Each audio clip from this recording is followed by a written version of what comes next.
Keliam sparnus į Dubajų, šiaip iš tikro pirmą kartą lankysiuosi Jungtinių Arabų Emiratuose, daug girdėjau, daug mačiau, tai labai nekantrauju ir pati pamatyti. Tai pirmoji stotelė yra Atėnuose, o tada turėjom persėdimo skrydį į patį Dubajų. Gavosi taip, kad visus skrydžius pramegojau, Osvaldas pradirbo, nes naktį skrydom, tai biškį energijos nelabai turėjau, o Dubajui jos tikrai reikės.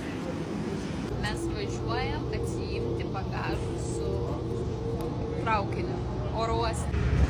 O ką mes veikėme Dubajuje, tai iš tikro mane pasikvietė Dubajaus turizmo ministerija atvykti čia ir iš arčiau susipažinti su šituo greitai ir sparčiai augančiu miestu.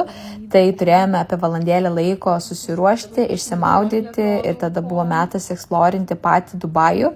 Tai pirmoji stotelė šiandienai buvo Dubajaus molas, kas žinot, kas ne, bet šito prekybos centro dydis, gal jis, man atrodo, skaitosi vienas iš didžiausių, gal net didžiausias prekybos centras pasaulyje, kuriame yra net 1500 skirtingų parduotuvių, net portelis nesuvokia jo masto.